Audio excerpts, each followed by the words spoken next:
tous les quatre. Bonjour. Alors avant de voir ensemble ce qui a marché ou pas marché, je vous propose de revenir sur ce que vous menez en termes d'open innovation au sein de votre groupe.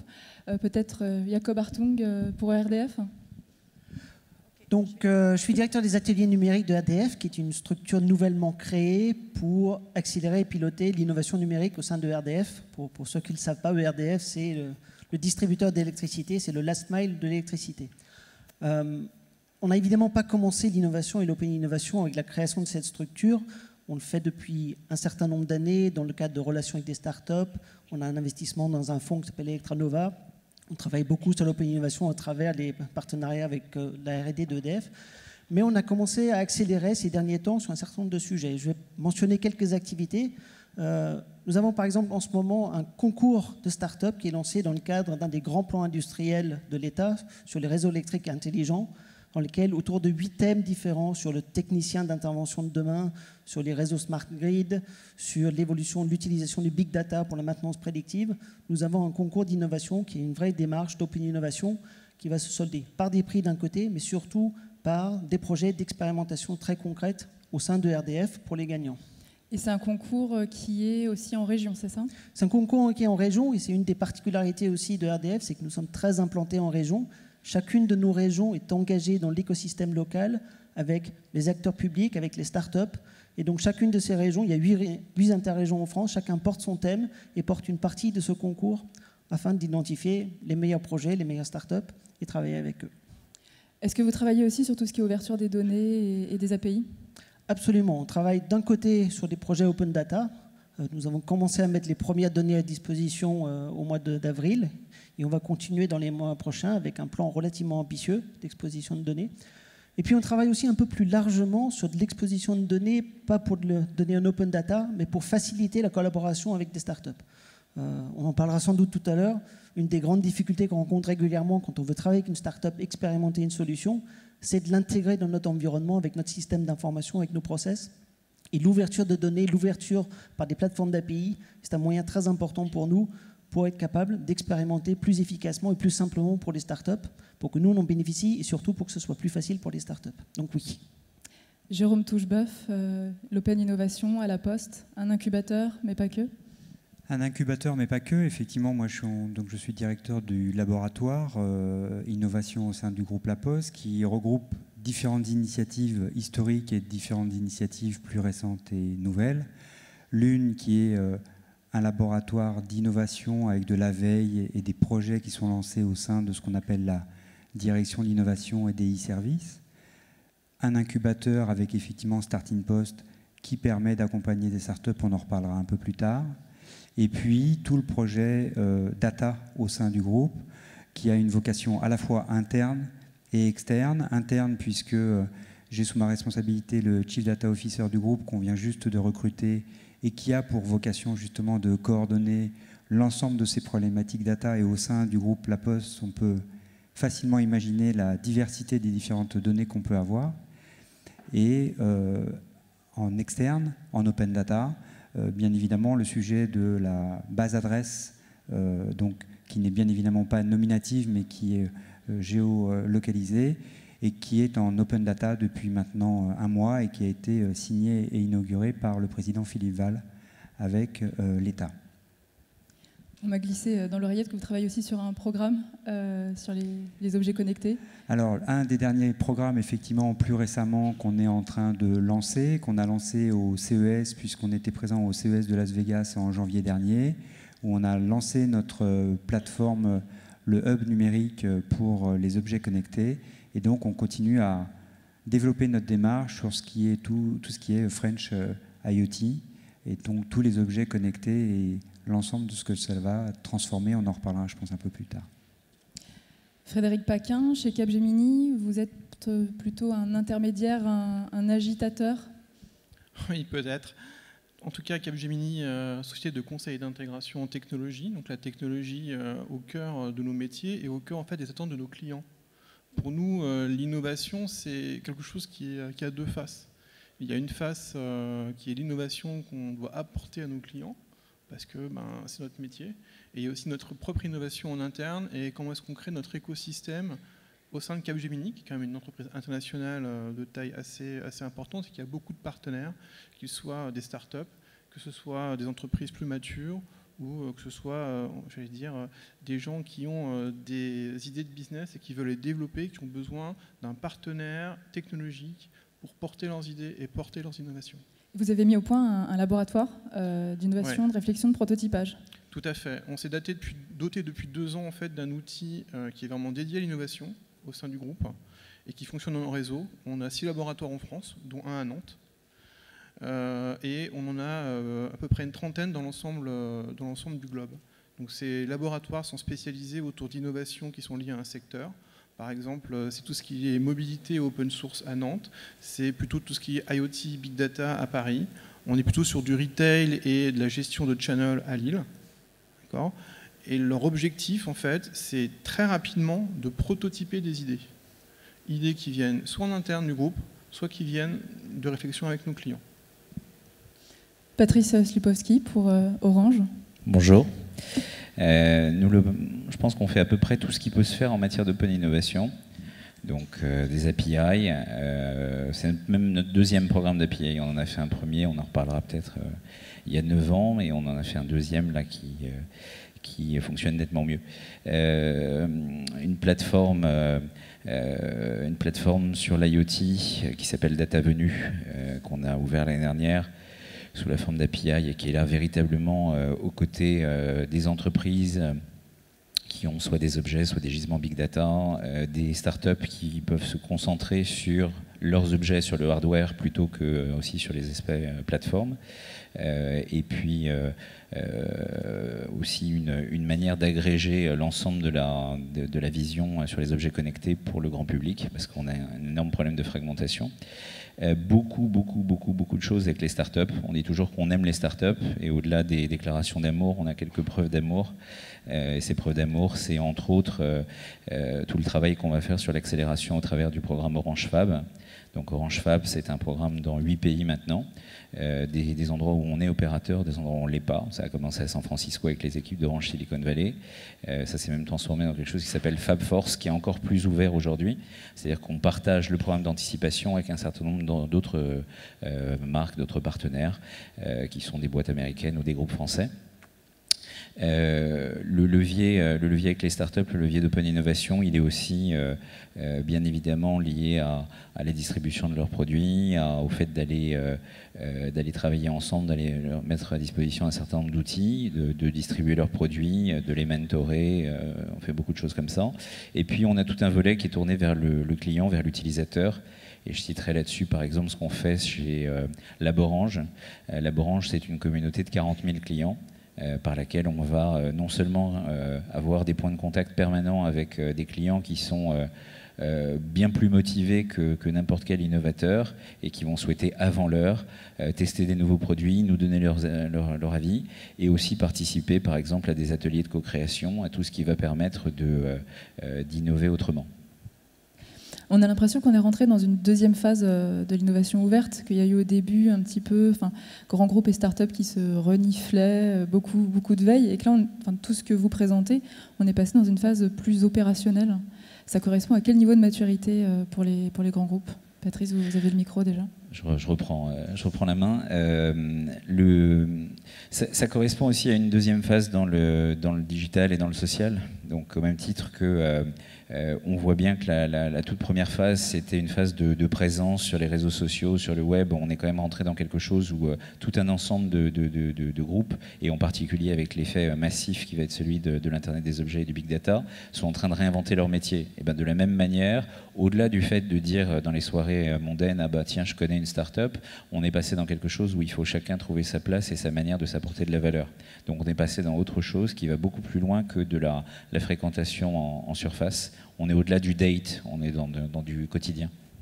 Jacob Hartung, ça correspond Ça correspond à une maturité, à un apprentissage. Après, il y a un côté subi, parce que globalement, on voit les choses qui bougent vite à l'extérieur, et que pour gérer la concurrence ou la pression, on est obligé d'aller les voir. C'est aussi quelque chose de voulu et de naturel, en ce sens que ça s'accompagne aussi d'une certaine libération des énergies au sein des organisations. On travaille différemment aujourd'hui qu'on le faisait dans le temps.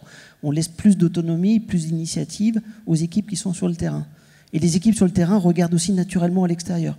Donc on a une ouverture vers l'extérieur qui correspond aussi à une évolution de l'organisation. Donc c'est un apprentissage progressif. Ce que vous dites, c'est qu'il y a des initiatives qui sont venues de la part d'équipes sur le terrain ?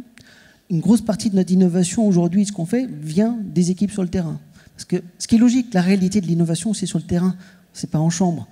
Il y a de la recherche fondamentale, etc. Mais la réalité de l'innovation, qui a de l'impact, qui est opérationnel, vient du terrain. Et de plus en plus, les équipes que nous avons sont connectées au monde extérieur. Il y a un impact aussi des expériences, des technologies grand public qu'on utilise en entreprise, d'essayer de faire des choses avec des outils du grand public et puis de les adapter à l'interne. Donc oui, l'essentiel de l'innovation aujourd'hui qu'on voit de l'interne vient de plus en plus du terrain. Jérôme ? Oui, je pense qu'il faut intégrer le fait que le monde a changé et qu'il continue de changer. Personnellement, moi j'ai créé ma société comme beaucoup là il y a de ça 20 ans. Par rapport aux grands groupes, effectivement, en 1995, quand on se lançait dans le web, il y avait un effet de surprise. Aujourd'hui, il n'y a plus d'effet de surprise. L'ensemble des grandes entreprises, il y en a quelques-unes ici, mais il y en a plein d'autres, ont intégré l'innovation, ont intégré la notion de mouvement, même s'il y a encore énormément de choses à faire, et ont intégré le fait qu'on a fini effectivement un cycle de marché où l'Internet, l'ensemble des actifs sont là, les consommateurs eux-mêmes ont changé. Donc on a un terrain qui est maintenant et un décor qui est planté. Et j'ai presque envie de dire que c'est maintenant que ça commence en fait, puisqu'on a construit les infrastructures, les autoroutes, l'habitude et tout. Donc c'est maintenant qu'il faut effectivement mettre la puissance. Et à partir de là, à partir du moment où tout le monde a compris, avec ses actifs, certains avec l'agilité, d'autres avec la puissance et l'infrastructure nationale ou internationale, eh ben, je dirais que les cartes sont redistribuées, que encore plus aujourd'hui, demain que hier, l'ensemble de ces univers vont être obligés de travailler ensemble. C'est-à-dire que ce n'est plus que les startups qui vont pouvoir effectivement grandir vite. Les industriels ont une vraie capacité à grandir vite, fort, avec l'ensemble de leur puissance et de leurs moyens financiers. Par contre, ils n'ont pas l'agilité, la maîtrise, la transformation qui peut exister dans les grands groupes et qui existe dans les startups. Et c'est là où, alors tout de suite les grands mots de coworking, open innovation et tout ça, mais concrètement, c'est l'obligation de travailler ensemble pour arriver à avoir des projets qui sont grands, puissants, successful et financés. Frédéric Paquin, la différence entre il y a 2 ans et maintenant, c'est cette intégration, cette compréhension par les grands groupes. Avant, ils regardaient tout ce qui était hackathon, incubateur, co-innovation de loin. Maintenant, elles savent. Alors, oui. Déjà, je rajouterais peut-être un point, c'est qu'actuellement, on met en place une enveloppe digitale autour de chacun d'entre nous. Et cette enveloppe, elle est vraiment constituée de notre téléphone actuellement, elle est constituée de nos consommations, de nos interventions sur Internet, et elle se constitue de plus en plus, et elle est de plus en plus historisée. On a un gisement en fait, d'informations qui est devenu une masse critique, qui maintenant est exploitable. On a la technologie pour le faire. À côté, on a de l'innovation sur les usages. Il n'y a pas que la technologie, les usages sont là. La frontière entre les usages professionnels et les usages personnels est en train d'exploser. Les attentes des collaborateurs des grandes entreprises, dans leur interaction, dans leur boulot de tous les jours, est d'avoir le même niveau de service et d'avoir le même niveau d'accès à l'information que dans leur vie privée. Et ça change tout, puisque n'importe qui à n'importe quel moment peut se promouvoir champion de telle cause pour faire changer les choses. Donc dans nos organisations, le vrai challenge, c'est de détecter ces gens qui vont faire changer les choses, qui veulent faire bouger l'organisation et leur permettre de se lancer. Et de se lancer avec le minimum de risques. Et donc, pour l'organisation, c'est comment est-ce que le challenge, c'est comment est-ce que je me réorganise pour pouvoir permettre à des gens d'apporter de nouvelles idées et permettre de les tester rapidement et au moindre coût. Puisque l'innovation, c'est une idée, une expérimentation, et derrière un choix. Ça va marcher ou pas. Jacob ? Oui, juste un point de plus pour revenir sur cette question de maturité et par rapport à il y a 10 ans. J'étais avant chez Microsoft, je me suis 10 ans, je remonte à 10 ans. J'ai notamment été responsable des programmes de relations avec des startups. on a lancé le premier programme d'accompagnement de start-up il y a très exactement 10 ans, c'était en février 2005. On était les seuls sur le marché français. Il n'y avait personne d'autre. C'était assez facile à l'époque. À la fois, c'était facile pour nous, parce qu'on était les seuls, et puis c'était relativement facile pour les startups, parce que, globalement, il n'y avait pas énormément d'offres. Aujourd'hui, c'est vrai que l'intégralité des grands groupes, voire des petits groupes, commencent à lancer ce type d'activité. Et franchement, dans le foisonnement, c'est difficile pour une startup de savoir où aller, parce qu'il y a tellement de possibilités, et c'est difficile aussi pour les grands groupes aujourd'hui de créer ce type d'activité, parce que pour se différencier de tout ce qui se passe par ailleurs, ne serait-ce que quand on regarde le nombre de places d'accélération de start-up, franchement, ça devient compliqué. Mais vous l'avez dit, alors justement, quand on a un grand groupe, c'est devenu une tendance de lancer une initiative en open c'est plus qu'une innovation. Tendance, il y a même un baromètre maintenant qui a été lancé par le MEDEF. Comment est-ce qu'on sait quelle initiative lancer et en quoi elle va vraiment être stratégique, soit pour développer de nouveaux services, soit accélérer mes services et être sûr qu'elles finissent par soit des projets concrets, soit un véritable changement de culture au sein de l'entreprise? Comment savoir qu'il faut que je lance un hackathon ou un incubateur? Bon, je continue. Je ne pense pas qu'il y ait de réponse toute faite. Et quand on parlait de maturité, certes, après, le monde change aussi beaucoup rapidement. Il y a 3 ans, lancer un incubateur ou un accélérateur, c'était un élément de distinction assez évident qui permettait vraiment d'identifier des acteurs avec lesquels on pouvait développer une relation proche. Lancer un accélérateur ou un incubateur aujourd'hui n'est absolument pas une garantie. Et donc, ça bouge très vite aussi. Donc, comme dans toute activité, comme dans le digital globalement, il faut aussi expérimenter. Faire des expérimentations où on essaye des choses, on les fait bien, on les fait avec qualité, mais on est aussi prêt à les arrêter rapidement. Globalement, on doit, de la même manière que les startups avec lesquelles on travaille, qui font du lean startup, on doit faire des programmes d'accompagnement qui sont lean, qui vont vite, mais qui aussi sont capables de s'orienter et de se changer immédiatement. Après, ça va aussi dépendre de quel est l'objectif fondamental. Pour un certain nombre de grands groupes, nous avons encore un vrai besoin de changement de culture interne. Le changement de culture interne ne va pas du tout avoir les mêmes types d'actions que l'objectif d'identifier des scénarios de rupture, soit sur la technologie, soit sur les marchés. Donc il faut aussi s'adapter avec une vision relativement claire de l'objectif qu'on essaie d'en tirer, ce qui demande un vrai travail au niveau des COMEX de l'entreprise pour être capable de le faire proprement. Mais ça prend aussi du temps, il faut aussi être capable finalement de faire changer de mentalité ce type d'orientation pour dire on va expérimenter des choses, mais aussi changer assez rapidement en fonction des résultats que ça donne. Jérôme Toucheboeuf. Je pense qu'il faut intégrer, si on veut vraiment que les mots aient du sens, qu'en matière d'innovation, on n'est sûr de rien. Et ça, il faut se l'inculquer au sein des grands groupes, tout comme on se l'inculque au sein des startups, mais au sein des grands groupes, c'est majeur. C'est vrai qu'au sein de groupes, c'est pas facile d'avoir des échecs, c'est pas facile de ne pas être sûr, c'est pas facile que tout ne soit pas bordé, parce que ce n'est pas la culture de ces grandes entreprises-là. Et c'est bien là, je dirais, le début du commencement de la transformation. Et donc, on ne sait pas. Ce qu'il faut savoir, c'est se donner des orientations. Donc, des orientations sur, en tout cas, nous, ce qu'on fait au sein du groupe La Poste, c'est comment l'innovation, les startups peuvent nous aider à bouger et faire évoluer nos business. Ça, c'est un premier axe. Et un deuxième axe très différent qui est de dire comment l'innovation, le digital et l'ensemble des actifs qui sont redistribués aujourd'hui peuvent nous permettre d'aller sur des nouvelles activités et de vraiment faire évoluer l'entreprise. On parle beaucoup de transformation. Moi, j'essaye de bannir ce mot parce qu'en fait, la transformation est quelque chose de très difficile à faire qui, quand on regarde un petit peu l'histoire numérique qu'on peut voir, il y a peu de transformation.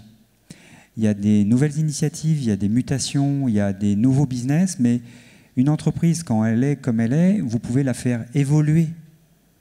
La transformer, c'est des enjeux, surtout plus elle est grosse, plus c'est un enjeu considérable.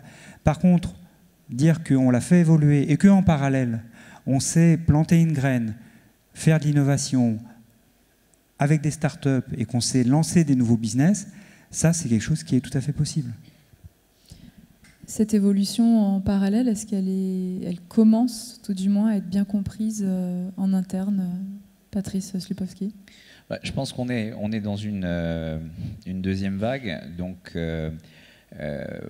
on a de plus en plus la conscience d'un certain nombre de facteurs.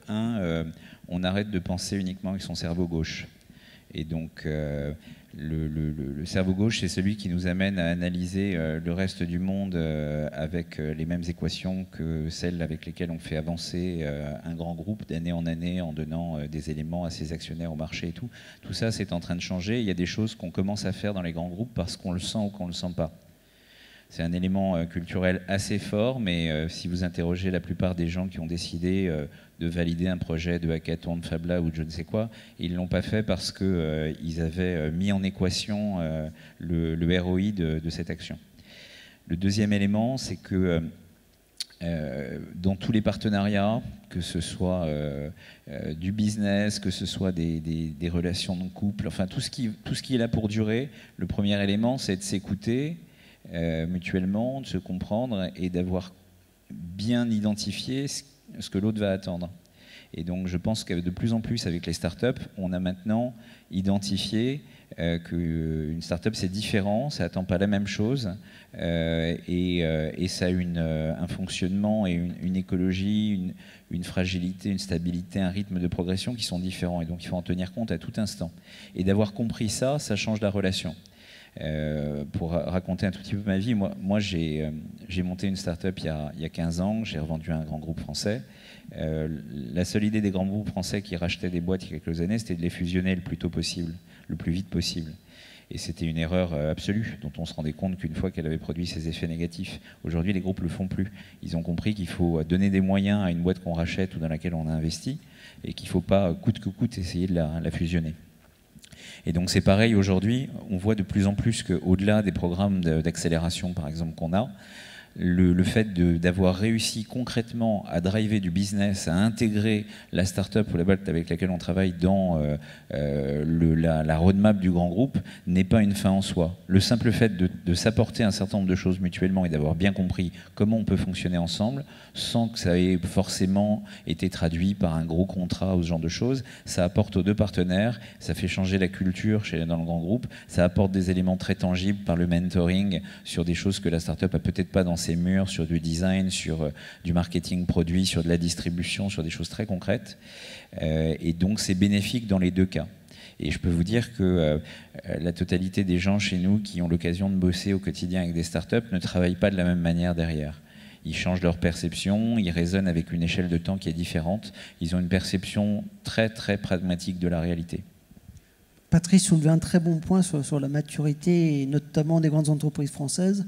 Nous avons encore beaucoup à apprendre sur l'acquisition de start-up et de la manière dont tirer le plus grand profit. Et ça, je pense que c'est un vrai sujet de travail pour l'avenir. Non, moi j'ai l'impression qu'il y a un consensus autour du fait que... c'est pas génial ça, dans un débat, il faudrait qu'on soit pas d'accord. Bah, c'est dommage, on va essayer de s'écharper après. On va se trouver un truc. Ouais. Mais en tout cas, ce qui ressort, c'est qu'apparemment, c'est pas Parlons de la ponctualité important. des trains. Oui, voilà. Mais peut-être que grâce à l'innovation ouverte... On a la chance ouverte, déjà d'avoir 4 acteurs qui ne sont pas en concurrence. Voilà. Exactement. Oui, effectivement, apparemment, c'est pas si important que ça si un rapprochement, un projet n'aboutit pas entre grands groupes, start-up. Est-ce que ça aussi, ça commence à être intégré? Est-ce qu'on peut dire que ça y est, on est dans une démarche fail fast? Voilà, vous, Grenier, vous n'êtes pas si d'accord que ça? Ouais, non, ça, je pense que ça tient pas au grand groupe, ça tient à la France. Ça tient la devise de la failure is not an option, c'est la devise de la NASA normalement, mais en fait c'est la devise c'est une des vraies devises du peuple français. On n'a pas le droit de se planter et je connais pas mal d'entrepreneurs qui portent toujours la marque au fer rouge d'un truc qu'ils ont planté, alors qu'ils n'auraient jamais ça dans un autre environnement, en particulier anglo-saxon. Donc ça reste assez dur. On commence à comprendre le risque limité. On limite, on dit ok, on perdra pas plus que ça. Et ça va. Mais pour faire du fail fast, il ne faut pas uniquement se limiter à un risque. Il faut être capable d'identifier rapidement la nécessité de pivoter ou de laisser tomber. Or, on a encore tendance très fortement, parce que c'est culturel, à laisser courir nos pertes, à ne pas les couper, à se dire on va essayer, réessayer, et pas identifier qu'à un moment donné, il faut simplement arrêter, parce que arrêter quelque chose, ça n'est pas dire à quelqu'un qu'il a mal fait son travail. C'est dire qu'il n'y a pas de coïncidence entre son idée, qui est sans doute excellente, le timing dans lequel il l'a fait, dont on ne décide pas, on le sent pas, le timing, et sa capacité d'exécution. Et ça ne s'aligne pas toujours. Du coup, ça ralentit certains projets. Jérôme Toucheboeuf. Ou ça les tue. Ou ça les tue. Une fois de plus, de toute façon, il faut faire avec l'écosystème de ces grandes sociétés. Par ailleurs, ça a d'énormes avantages. C'est-à-dire que si les projets fonctionnent, ils peuvent fonctionner à des plus grandes envergures. Après, une fois de plus, c'est l'apprentissage qui doit être fait. Et il y a une culture, on va dire, nationale. Ça peut aussi être porté par des femmes et des hommes au sein de l'entreprise qui arrivent à porter ces cultures-là. On voit bien qu'on commence à faire rentrer des entrepreneurs dans des grands groupes. Vous en avez quelques-uns là. C'est pas neutre dans, effectivement, l'ouverture, là aussi, à la possibilité d'avoir des succès, des échecs, mais surtout d'intégrer cette notion d'agilité, de cycle court, comme on l'a dit, de time to market, qui font que y a énormément d'éléments qui vont faire que les projets ne vont pas arriver. Et puis, il y a plein de possibilités pour aussi que ça puisse fonctionner. C'est un peu plus limité, mais ça peut arriver. C'est exactement la même histoire que pour n'importe quelle start-up, n'importe quelle entreprise. Sauf que la taille fait croire que ça ne peut pas arriver. Ce que je trouve super intéressant, c'est qu'il y a quelques années, on commençait à faire rentrer des entrepreneurs dans les grands groupes. C'est peut-être l'époque où on est rentré l'un et l'autre, parce qu'on attendait de nous finalement qu'on fasse fonctionner des équipes comme des startups à l'intérieur des grands groupes. Et ça n'a pas marché du tout. C'était génial en termes d'idées et de fonctionnement un peu disruptif, mais ça n'a quasiment jamais permis d'avoir une belle idée disruptive poussée par l'ensemble du groupe. Et donc maintenant, c'est autre chose. Je pense qu'on attend de nous, les anciens start-upers, les anciens entrepreneurs, qu'après quelques années dans ces grands groupes, on soit capable d'avoir compris le gap entre les deux, les différences entre une start-up et un grand groupe, et d'avoir suffisamment la connaissance du grand groupe pour trouver les bonnes ficelles pour arriver à quelque chose. Frédéric ? Ouais, je rajouterais qu'effectivement, pour moi, la bonne idée, sa période la plus dangereuse, c'est quand la bonne idée a été prouvée, mais qu'elle n'a pas encore été développée. Il y a une grosse différence entre cider une idée et la faire croître. Et dans la phase de gros et dans la phase de développement du concept, c'est là qu'on a le plus de risques. On a le plus de risques de se faire hijacker, de se faire préempter, parce qu'on doit communiquer avec l'extérieur, dans le sens de l'entreprise, dans le cadre des partenaires. Et on peut aussi rapidement se perdre. C'était aussi une expérience personnelle en termes de start-up, c'est que je suis parti sur une bonne idée, qui a été une très bonne idée à une époque, il y a effectivement 8 ans, et je suis sorti de l'idée initiale, parce que j'ai été conseillé d'aller, effectivement, on pourrait aussi étendre là et là. Donc le focus, pour moi, est un point essentiel en fait, dans cette phase de croissance, après avoir effectivement généré la bonne idée, quoi. Et justement, pour une start-up, est-ce qu'il n'y a pas un risque aussi, avec la multiplication de concours, challenges, collaborations, hackathons, de répondre peut-être à trop de projets et finalement de se perdre? Elle n'a pas du tout la même temporalité. Si ça ne marche pas, c'est peut-être plus dramatique que pour le groupe qui, du coup, a mis un peu des billes là. Bon, non, ça ne marche pas, on passe ailleurs. Jacob Hartung?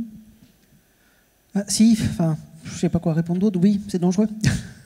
Quelle est votre responsabilité, après, du coup En fait, on a une assez grande responsabilité de ne pas engager une start-up sur un projet qu'on n'est pas capable de mener nous-mêmes. On parlait tout à l'heure de la peur de l'échec et de la culture française dans ce cadre-là. Il y en a plein d'autres. Il y a l'incapacité de prise de décision aussi. Et dans l'ensemble de nos entreprises, c'est un sujet. J'en connais là-bas aussi, qui ont lieu. C'est finalement, il y a des porteurs du projet, le projet a du sens, mais la décision n'arrive pas à se prendre. C'est très dangereux pour une start-up de se retrouver dans cet état parce qu'ils ont le Graal devant eux et finalement, ça peut ne jamais arriver. Il y a plein de barrières aussi où c'est notre responsabilité de nous assurer de les maîtriser. Et la prise de décision, il y a les achats. Gérer les achats, nous, on est soumis au Code des marchés publics. C'est très honnêtement difficile. Si on ne l'anticipe pas, on peut très facilement casser un projet qui pourtant avait l'intégralité du soutien de l'ensemble des éléments. Donc, c'est aussi aux startups, évidemment, de l'autre côté, de vérifier que leurs interlocuteurs, l'entreprise avec laquelle ils pourraient travailler, a bien maîtrisé ces éléments-là. Il ne faut pas être arrogant ou hautain et exiger des garanties qu'on n'est pas capable de donner, mais c'est un élément très important. Il ne faut pas écouter la première discussion sur « oui, c'est super, on va faire un projet ». Il faut qualifier beaucoup mieux que ça l'opportunité. même si c'est quelqu'un, un interlocuteur et quelqu'un qui a une position de pouvoir et de décision, il y a énormément de choses qui peuvent échapper finalement à sa capacité d'action. Patrice ? Il y a un mot qui est essentiel, qui est probablement un de ceux que je prononce le plus au quotidien et qui est valable qui est valable pour tous les acteurs qui sont sur cette chaîne de l'open innovation, c'est le mot écosystème. Et le mot écosystème, quand on va aller chercher ce qu'il signifie en dehors d'être un buzzword de notre domaine digital, il décrit véritablement un lieu où un ensemble d'acteurs vont chacun trouver les conditions de survivre, de s'alimenter, de s'enrichir, peut-être, on peut l'extrapoler. Et ça signifie que, pour moi, il y a quasiment plus rien aujourd'hui qui ne fonctionne pas en écosystème. Derrière l'écosystème, il y a forcément un réseau. Il y a forcément la conscience de ce que je vais aller apporter et ce que d'autres vont aller apporter à une solution. Et c'est pas tout carré, tout propre, tout net. Ça a des contours plus ou moins flous. La notion même de compétition ou de concurrence, elle est de plus en plus difficile à appréhender. On invente des mots, on parle de coopétition plein de fois aujourd'hui. Est-ce que nous, on va travailler ensemble sur la plateforme des objets connectés? Peut-être, peut-être pas, j'espère. Mais voilà, on amène des éléments différents d'un écosystème. Et quand on commence à considérer les choses comme ça, on se rend compte que, pour revenir à votre question initiale, le temps n'est pas forcément perdu pour les startups d'aller démultiplier le nombre d'écosystèmes dont ils font partie, le nombre de soirées, de hackathons, de remises de prix, de concours de créativité, de Word auxquels ils participent. Parce que, bien évidemment, elles doivent viser l'excellence produit, mais l'excellence produit ne suffira pas. Elle ne suffira pas à trouver leur place dans l'écosystème. Ils ont peut-être le meilleur produit du monde, mais le moins connu, le moins marketé, le moins en lien avec des gens qui vont véritablement mettre des boosters hyper importants dessus.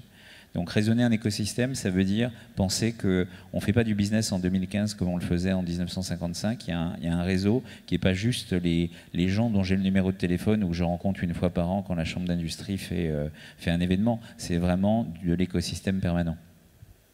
Jérôme ? Oui, et je pense qu'il n'y a pas de risque à avoir énormément de richesse d'offres. Là aussi, historiquement, il n'y a pas toujours eu cette richesse-là. Aujourd'hui, il y a énormément de choses. Qu'il y en ait trop ou pas, j'ai envie de dire, ce n'est pas le point. C'est à chaque créateur et start-upper de faire ses arbitrages, et ça sera un arbitrage parmi tant d'autres. Mais effectivement, le fait d'avoir une richesse d'offres, d'incubateurs, d'accompagnateurs et autres, ou d'écosystèmes, c'est une richesse formidable. Ça permet d'aller plus vite sur un terreau et un terrain et dans un univers qui est déjà compris, déjà intégré. Donc on va directement sur le fond du dossier et non pas à expliquer un petit peu l'ensemble du potentiel. Donc aujourd'hui, il y a ce terreau qui, une fois de plus, est très fertile en écosystème, en proposition de valeur ou en proposition de collaboration. C'est, une fois de plus, une richesse formidable dont il ne faut pas, et d'une, avoir peur, et de deux, que moi je ne considère pas comme un risque, mais comme un énorme potentiel et une réelle chance. Et cet écosystème, est-ce qu'il intègre assez les collaborateurs? Est-ce qu'on peut dire aujourd'hui que innovation ouverte, c'est aussi en interne? Est-ce que ça a changé certains process? On parle beaucoup de Lean, de management horizontal. Jacob Hartung. C'est une dynamique interne où on fonctionne de manière différente. D'ailleurs, à beaucoup d'égards, de plus en plus dans les grandes organisations, c'est un écosystème aussi. Et l'ensemble des mêmes modèles fonctionnent dans le microcosme de l'entreprise. Après, de plus en plus aussi, il est important de créer des connexions à plusieurs niveaux dans l'organisation. Avoir une direction de l'innovation qui, d'un côté, qui a une connexion avec l'externe, c'est intéressant, mais c'est très loin de suffire. C'est très loin de suffire parce qu'on n'est pas capable de tout capter. Ça n'enrichit pas le reste de l'organisation de la même manière qu'une connexion directe à tous les niveaux. Et puis, au final, la capacité à mener des projets, à les expérimenter, c'est dans l'opérationnel de l'entreprise. La direction de l'innovation est un catalyseur, rend possible les choses, peut favoriser, accélérer des initiatives, mais il faut aussi l'ancrer au cœur de l'entreprise pour qu'il y ait vraiment de l'impact. Donc c'est une évolution qui a lieu à tous les niveaux et qui, je pense, est aussi en train de s'accélérer. Enfin, on parlait de la prolifération des offres, il y a une autre prolifération d'offres qui sont l'ensemble des différentes initiatives, de meet-up, d'associations, de groupements qui se constituent et qui aussi permettent d'enrichir un nouveau l'ensemble des collaborateurs d'une entreprise. À beaucoup d'égards, je pense que la formation des entreprises se fera de plus en plus à l'extérieur plutôt que dans les formations internes quand on voit comment ça commence à changer. Jérôme Toucheboeuf, concrètement, est-ce qu'il y a un l'interne changement culturel, mais diffus? L'interne dans un groupe de 270 000 collaborateurs. Si je liste l'ensemble des actions qui vont être... On va louper le déjeuner, là. Donc, il y a effectivement les initiatives qui doivent être faites sur l'explication de ce qui change, l'explication des nouvelles façons de travailler, des nouveaux outils et autres. Et vous imaginez bien que sur 270 000 collaborateurs, il y a des écarts, une appétence par rapport à tous ces sujets-là qui est immense.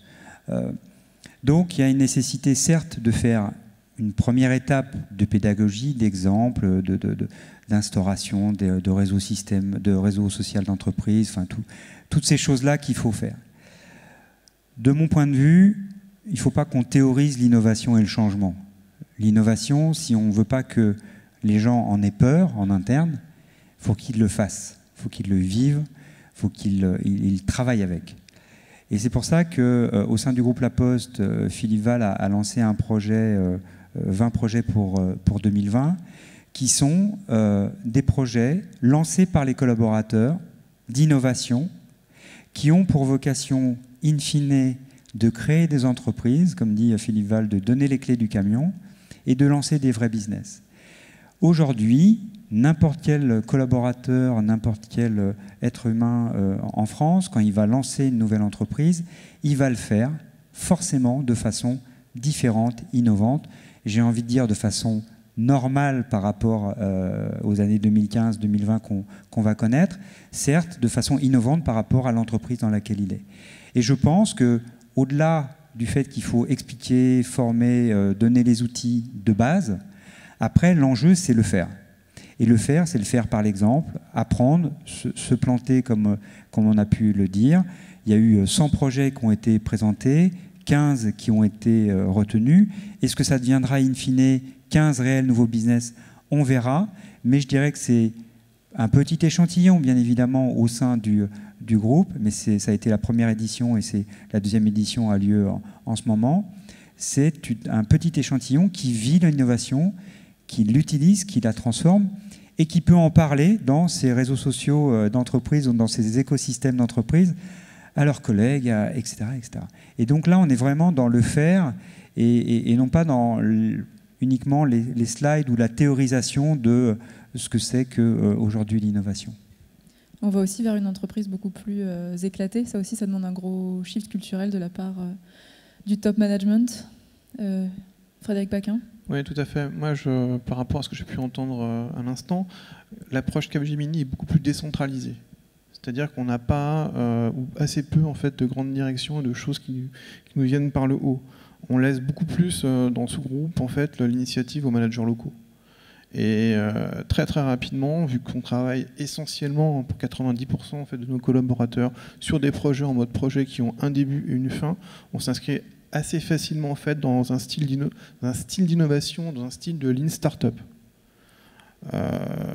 En plus, on a eu pas mal en fait, d'expériences et de théories qui ont été poussées au sein de l'entreprise avec les travaux qui ont été faits entre le conseil Capgemini, le MIT et l'université Sloan pour vraiment essayer de rentrer ces valeurs en fait, dans le comportement des gens. Et je peux vous dire que c'est mon expérience personnelle de manager, que quelqu'un qui quittait Capgemini il y a quelques années pour aller monter sa boîte, il quittait Capgemini. Quelqu'un qui quitte Capgemini actuellement pour aller monter sa boîte, on va lui dire « super idée, est-ce qu'on peut t'aider? Est-ce que tu as besoin de partir avec des éléments, avec de la plateforme, avec n'importe quoi qu'on peut te fournir?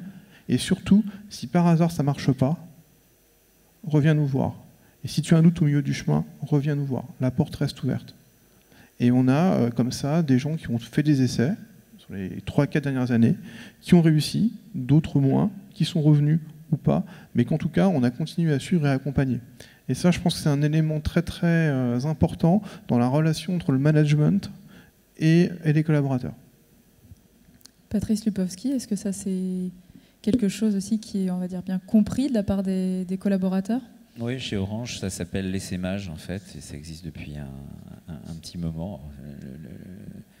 C'est vraiment l'idée de susciter des vocations et de donner des conditions qui permettent de faire le pas qu'on a du mal à faire parce que ne sait pas si l'eau est froide ou pas, et que ce n'est pas évident de se lancer, surtout quand on a fait toute sa carrière dans un grand groupe confortable et accueillant, de se lancer là-dessus.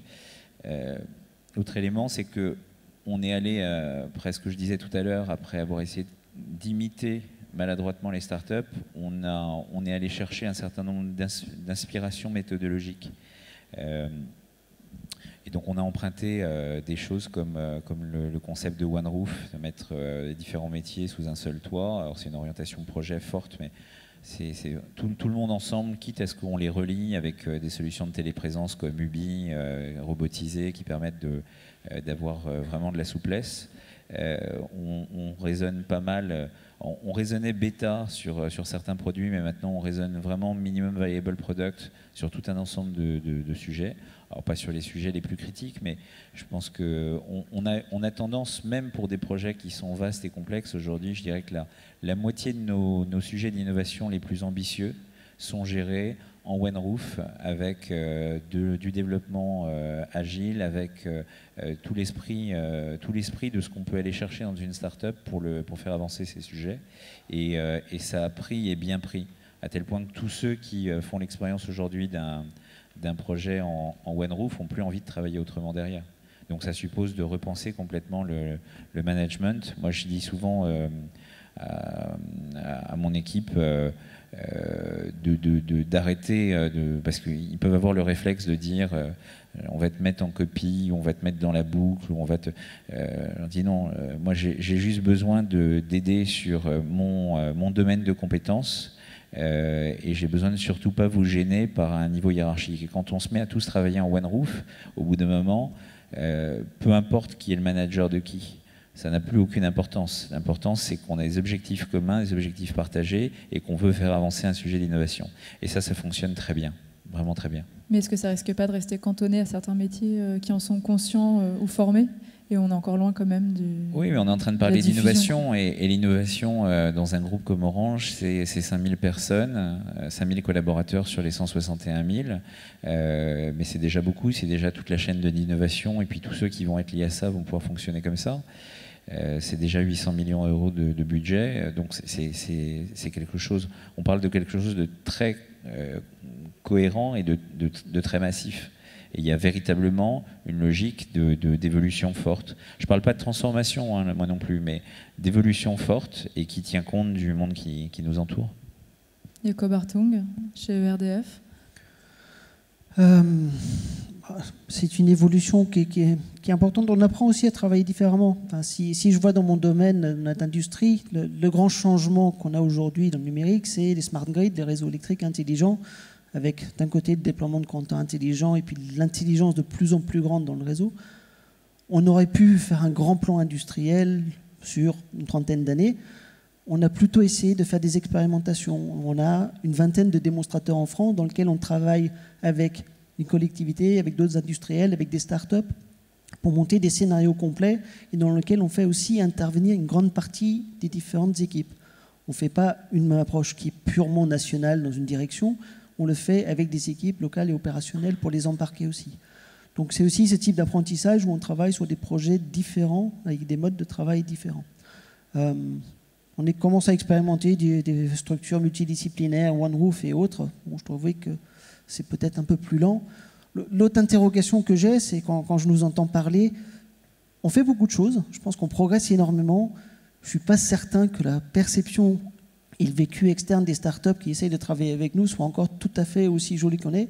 Et c'est important aussi pour nous d'entendre ce que les gens vivent réellement, parce que oui, on fait des choses, oui, on a beaucoup changé, mais on peut sans doute encore progresser pas mal. Donc encore en phase d'apprentissage. Jérôme Touchebeuf. De toute façon, oui, c'est un apprentissage permanent et j'allais dire à la taille de ces entreprises-là, il y en a pour quand même quelques années. Et ces entreprises-là ne seront jamais des startups. Donc effectivement, c'est cet équilibre entre ce qu'est une start-up et ce qu'est une grande entreprise et les écarts qu'il faut... Et qui n'ont pas vocation à fonctionner comme une start-up. Non, je pense qu'une fois de plus, n'importe quelle start-up qui grossit et qui embarque dans 270 000 collaborateurs n'est plus une start-up. Donc qu'elle soit née dans les années 2000 et autres, voilà, des organisations comme Google ont cette formidable intérêt d'effectivement être assez gros, mais d'avoir des organisations très déstructurées, assez matricielles. Mais quand même, ils commencent à avoir une certaine lourdeur. Oh, c'est plus des startups. Hein. Startup, ça dure 3 ans. On est bien d'accord. Sauf que on voit bien que... Après, ce sont des PME, des grosses PME. Mais... Voilà. Mais au souvent, dans la conscience, c'est encore des startups. Et vous voyez bien que ces sociétés-là deviennent des sociétés totalement normalisées où tous décident à Mountain View. Donc, voilà, je pense qu'il y a des cycles, il y a des périodes, comme on le dit, et que la dynamique et la transformation et l'évolution de ces entreprises, elle se fait effectivement avec le temps. Moi, j'ai arrêté d'utiliser le mot start-up pour ma propre boîte à l'époque, le jour où j'ai eu le contrôle fiscal et le contrôle de l'URSSAF. T'as raison. Ça voulait dire que ma boîte était une grown-up, puisqu'elle avait touché ses... De nos jours, ça peut arriver avant 3 ans. Parce que tout le monde est de plus en plus efficace. Un beau mot de fin, bien terre à terre. Merci beaucoup à tous les 4. Merci si vous avez des questions.